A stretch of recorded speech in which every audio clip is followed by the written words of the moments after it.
I came home 14 days early and found my roommate sitting on the living room floor in the dark, surrounded by things she had been assembling for a man she thought was still 10,000 miles away. She heard the door. She looked up. The expression on her face was the specific kind of afraid that has nothing to do with danger and everything to do with being understood before you were ready. She said, "You weren't supposed to see this." And I stood in the doorway in my duffel bag and my boots and understood in about 4 seconds that the last 8 months had happened to both of us, just differently. I should explain who I am before I explain what I was looking at. My name is Joel Mercer. I'm 32. I do structural survey work for a civil engineering firm. Bridges, retaining walls, the occasional dam. Before the reserve deployment activated, I worked out of a mid-sized office downtown and came home to an apartment I split with someone who had answered a Craigslist ad 2 years prior and had not left, which suited us both fine. I'm not a man who needs a lot of company.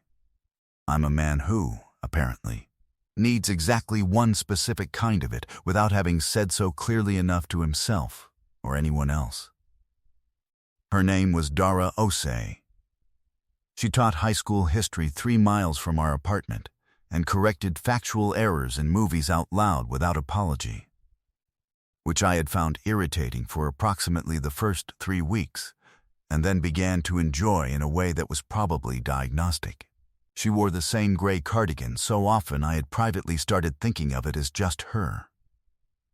She had a coffee mug that said "World's Okayest Historian" that she'd bought herself, which she found funnier than anyone else did, which I also found funnier than I should have.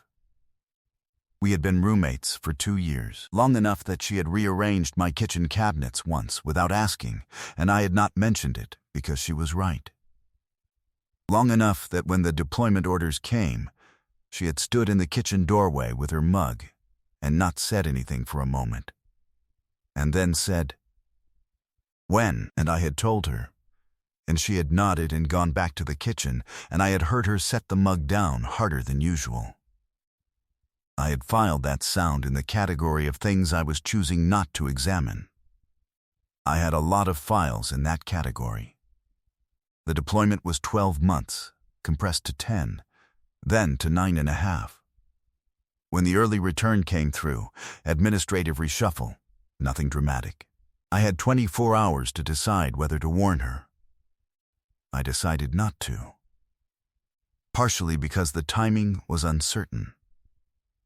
Partially because I wanted to come home to something that looked the way home actually looked, not the version that had been prepared for a guest.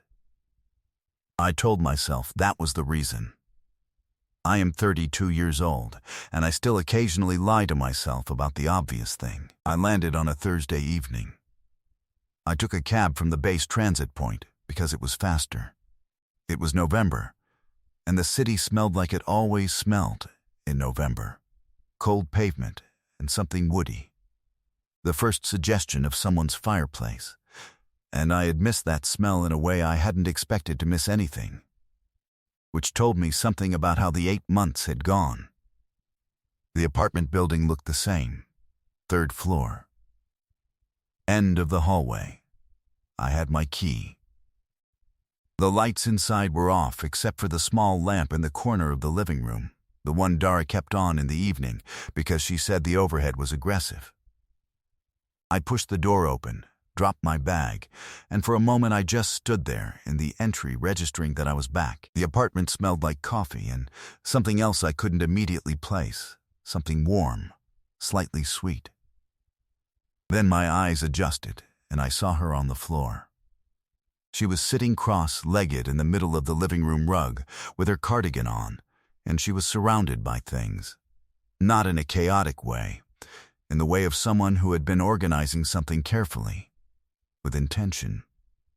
There was a flat-rate mailing box, open, half-packed, a small stack of items next to it, an instant coffee packet, a folded piece of paper, a paperback with a bookmark in it, a bag of the specific brand of peanut butter crackers that I had mentioned once in passing, months ago, were the only thing the vending machine at my office had that was reliably edible.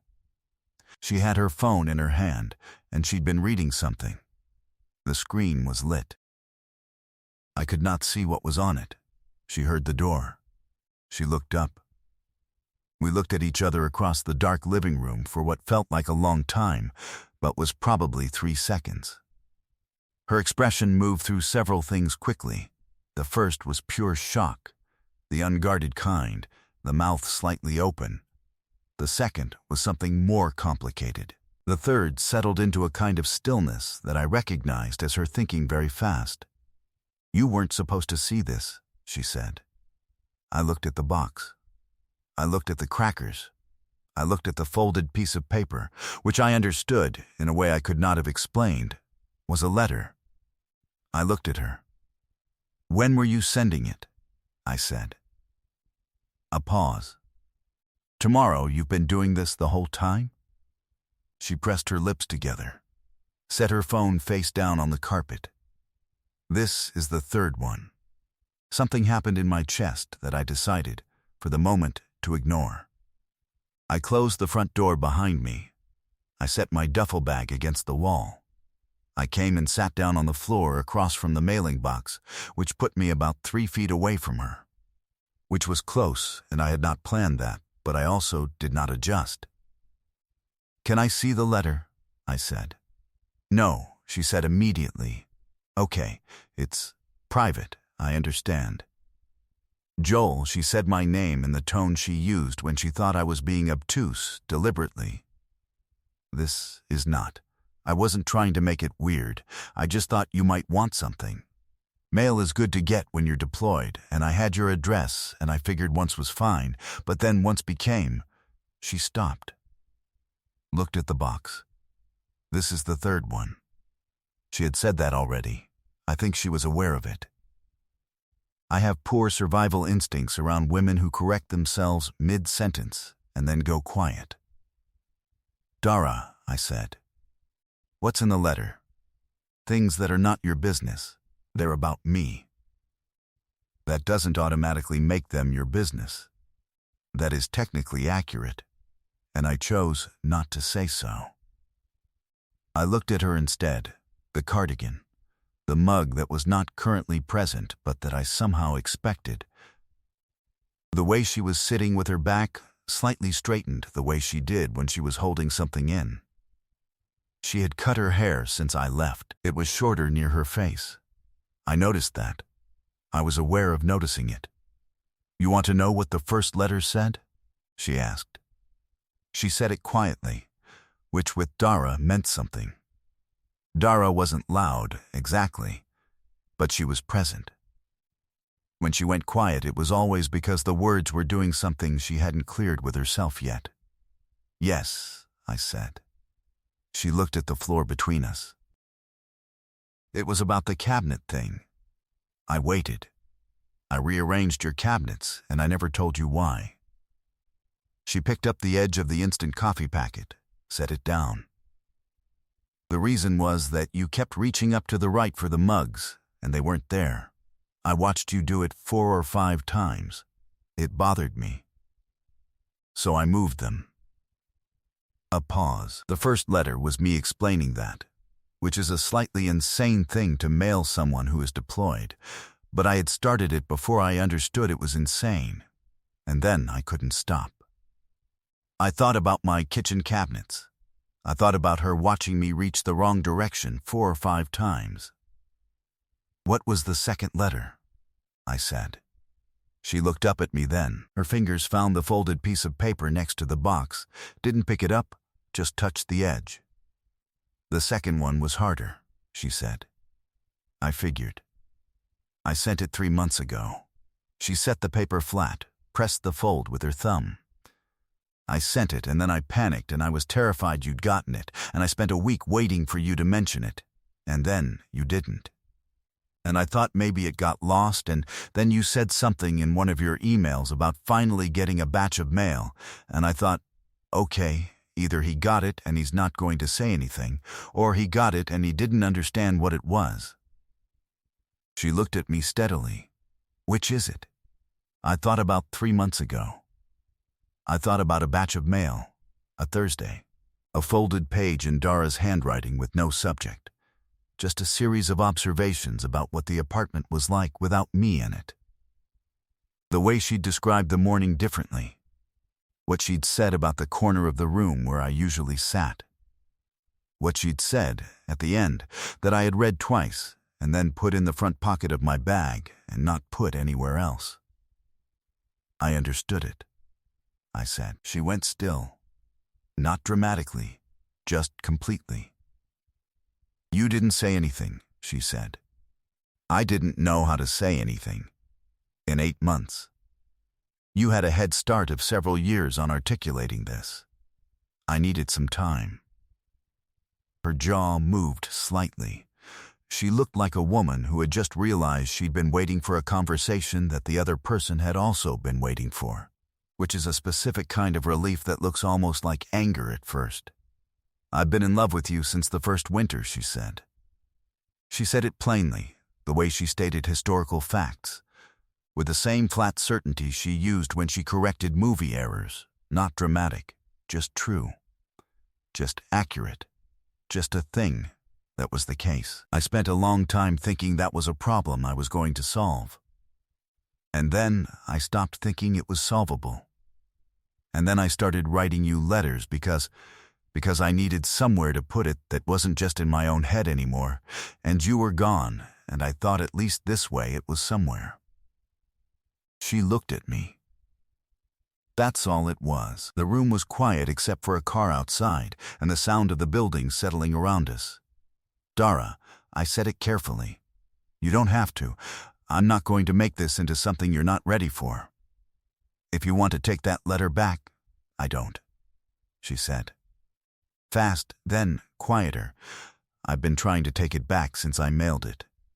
I don't actually want to. Something in me that had been held at a particular tension for a very long time released exactly 1 degree.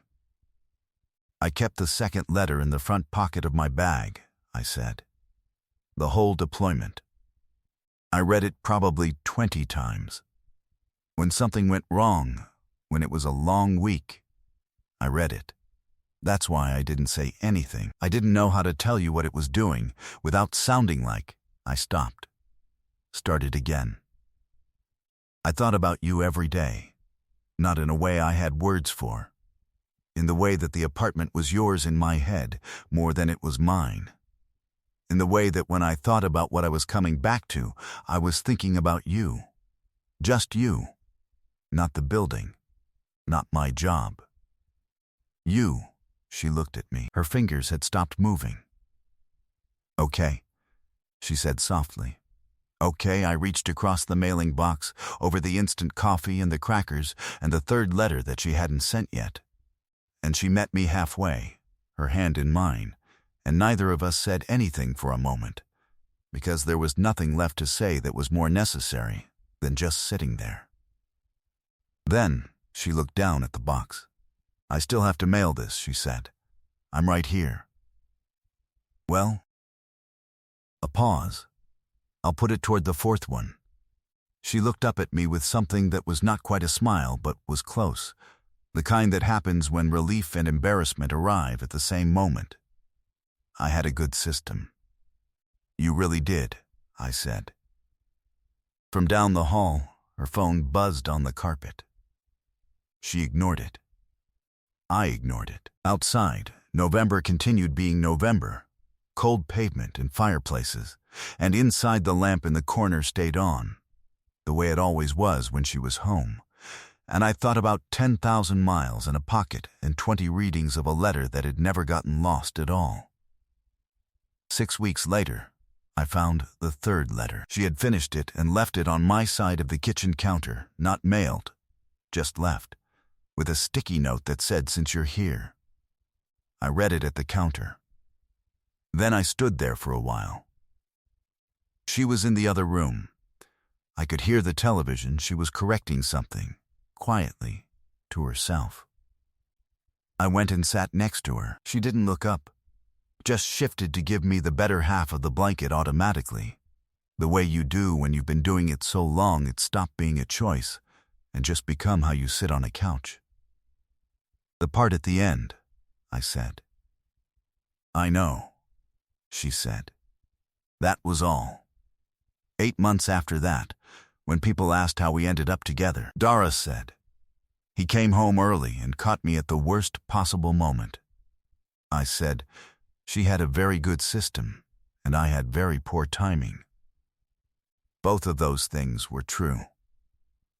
The other thing that was true, the part we didn't say to people we'd just met, was that the second letter had been in the front pocket of my bag for 9 months, and that nothing that travels that far and that carefully is ever really a surprise at the end. It was late. Late in the best possible way.